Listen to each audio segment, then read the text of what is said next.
ज़िंदगी का कुछ वक्त निकालिए ताकि नमाज का तरीका एक अच्छे तरीके से एक बार एक इंसान सीख ले, और बल्कि बार बार सीखना चाहिए ताकि हमसे कोई चीज़ छूट ना जाए। क्योंकि एक चीज़ भी अगर हमने सुधार लिए तो वो हर रकात में सुधर जाएगी, हर नमाज में इंशाल्लाह सुधर जाएगी।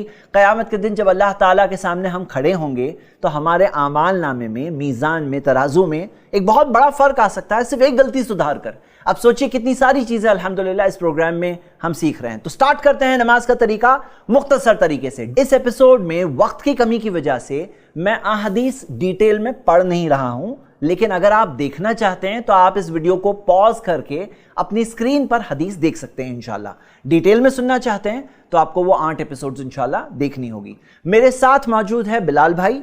अस्सलाम वालेकुम वरहमतुल्लाहि वबरकातुहू। और हम दोनों मिलकर इंशाल्लाह प्रैक्टिकल डेमोन्स्ट्रेशन के साथ आपको नमाज का तरीका बताएंगे। शुरू करते हैं।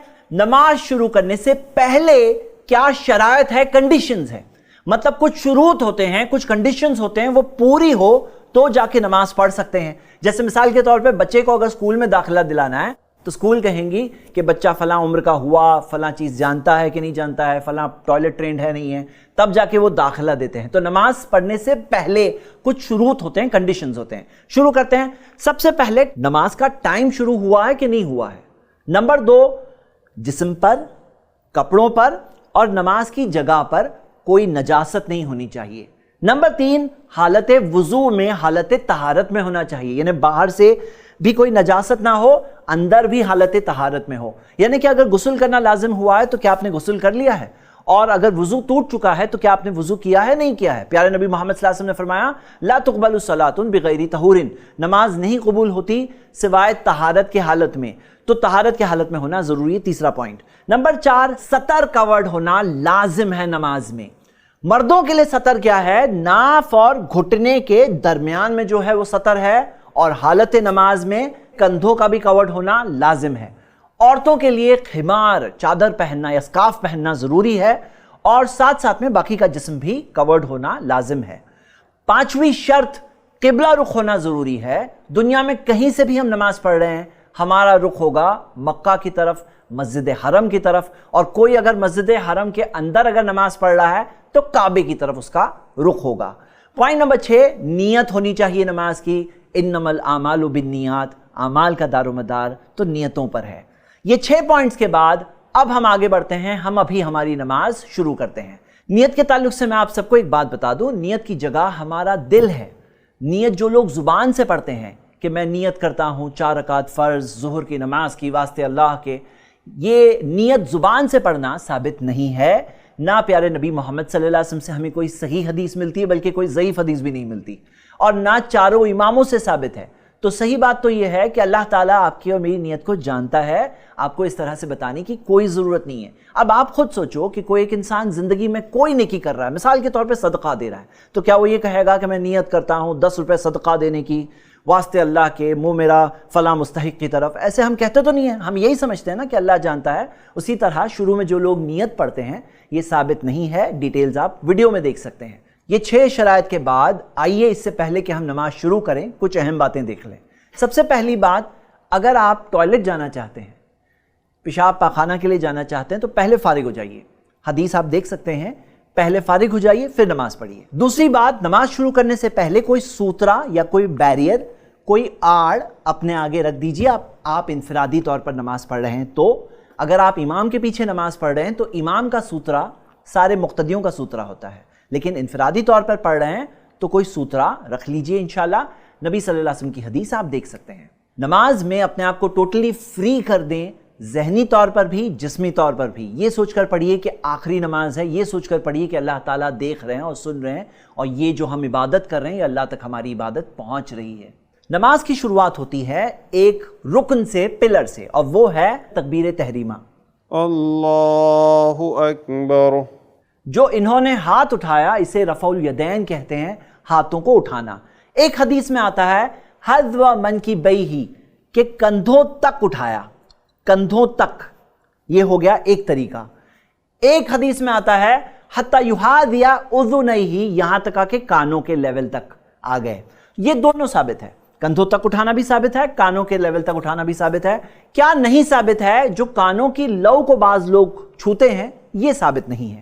اور کیا ثابت نہیں ہے کہ بعض لوگ صرف یہاں پیٹ تک اٹھاتے ہیں، شارٹ کٹ صرف یہیں تک اٹھاتے ہیں، یہ بھی ثابت نہیں ہے، کم سے کم کندھے تک اٹھانا چاہیے۔ رفع الیدین کب کرنا ہے؟ اللہ کے رسول صلی اللہ علیہ وسلم کے بارے میں آتا ہے کبر و رفع یدیہ، تکبیر کہی، تکبیر تحریمہ اور رفع الیدین کیا۔ وَإِذَا رَكَعَ، جب رکوع کیا رفع الیدین کیا۔ وَإِذَا قَالَ سَمِعَ اللَّهُ لِمَنْ حَمِدَ رَفَعَ يَدَيْهِ، جب سمیع اللہ لمن حمدہ کہا رفع الیدین کیا۔ وَإِذَا قَامَ مِنَ الرَّكْعَتَيْنِ رَفَعَ يَدَيْهِ، جب دو رکعتوں سے کھڑے ہوئے تو رفع الیدین کیا۔ تو ہم دیکھتے ہیں یہ چار موقعوں پر رفع الیدین کرنا ملتا ہے۔ آئیے ہم ایکچوئل نماز شروع کرتے ہیں۔ اللہ تعالیٰ نے فرمایا قوموا للہ قانتین، یہ قیام جو ہے یہ نماز کے ارکان میں سے ہے۔ بعض لوگ یہ غلطی کرتے ہیں کہ جلدی میں آ کر امام صاحب اگر رکوع میں ہے تو ڈائریکٹلی اللہ اکبر رکوع میں جاتے ہوئے کہتے ہیں۔ اس وجہ سے کیا ہوتا ہے، یہ رکن ان کا ادا نہیں ہوتا ہے، وہ رکعت نہیں ہوتی ہے۔ جب جماعت سے نماز پڑھتے ہیں تو حدیث کے الفاظ آتے ہیں یلزق منکبہ بمنکب صاحبہ، اپنے کندھے کو اپنے ساتھی کے کندھے سے ملاتے، وقدمہ بقدمہ، اور اپنے قدم کو اپنے ساتھی کے قدم سے ملاتے۔ ڈیٹیلز جاننے کے لیے کہ کیسے اچھی طرح سے کرنا ہے آپ ہماری لمبی ویڈیو انشاءاللہ دیکھیے۔ کھڑے ہونے کے متعلق جو احادیث ہم دیکھتے ہیں اس میں یہ بھی بات آتی ہے کہ پاؤں سیدھے ہونے چاہیے، قبلہ رخ ہونے چاہیے، انگلیوں کا رخ قبلے کی طرف ہونا چاہیے، اور ہمارے پاؤں ٹیڑھے نہیں ہونا چاہیے۔ نظریں کہاں ہونی چاہیے؟ نظریں ہماری سجدے کی جگہ پر ہونی چاہیے۔ حدیث میں آتا ہے رما ببصرہ نحو الارض، نبی صلی اللہ علیہ وسلم نے اپنی نظروں سے حالت نماز میں زمین کی طرف دیکھا، اور ایک حدیث میں آتا ہے ما خلف بصرہ موضع سجودہ حتی خرج منہا، نبی صلی اللہ علیہ وسلم کی نظریں سجدے کی جگہ سے نہیں ہلی یہاں تک کہ وہ نماز سے باہر نہیں نکل گئے۔ صرف ایک موقع ہے جہاں سجدے کی جگہ سے نماز کا ہلنا ثابت ہے، اور وہ ہے جب ہم تشہد میں تحیات میں بیٹھیں گے تو تب ہماری نظریں کلمے کی انگلی جو 4 فنگر ہے ہماری اس پر ہوگی، لیکن باقی پوری نماز میں ہماری نظریں ہوگی سجدے کی جگہ پر۔ نظریں اگر سجدے کی جگہ سے ہلتی ہے تو یہ اختلاس ہے، یہ چوری ہے، شیطان بندے کی نماز سے چوری کر رہا ہے۔ تو ہمیں کہاں نہیں دیکھنا ہے؟ ہمیں اوپر نہیں دیکھنا ہے، ہمیں سامنے نہیں دیکھنا ہے، یہاں وہاں نہیں دیکھنا ہے، آنکھیں بند کرنا بھی ہمیں نہیں ملتا قرآن و حدیث میں۔ نبی صلی اللہ علیہ وسلم کا طریقہ ہے سجدے کی جگہ پر دیکھنا۔ ہاتھ جو انہوں نے باندھا ہے، آپ دیکھ رہے ہیں کہ ہاتھوں کے متعلق 2 حدیثیں الگ الگ ملتی ہے۔ ایک حدیث میں آتا ہے وضع رکھا، یہ رکھنے والا طریقہ ہے رکھا۔ ایک حدیث میں آتا ہے قبضہ، پکڑا، پکڑنا بھی ثابت ہے اور رکھنا بھی ثابت ہے، آپ دونوں پر عمل کر سکتے ہیں۔ لیکن بعض لوگ 2 انگلی سے پکڑتے ہیں اور 3 انگلی رکھتے ہیں، اس کی کوئی دلیل نہیں ملتی، اس کا کوئی ثبوت نہیں ملتا۔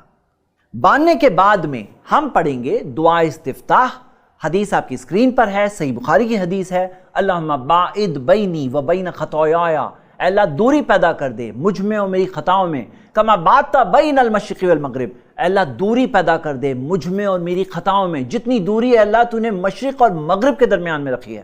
اللہم نقنی من الخطایا کما ینقی ثوب الابیض من الدنس، اے اللہ مجھے میرے گناہوں سے پاک کر دے، جس طرح سے ایک سفید کپڑا گندگی اور کالے پن سے میل سے پاک ہوتا ہے اللہ، اس طرح مجھے اپنے گناہوں سے پاک کر دے۔ اللہم اغسل خطایا بالماء والثلج والبرد، اے اللہ دھو دے میرے گناہوں کو پانی سے، برف سے اور اولے سے۔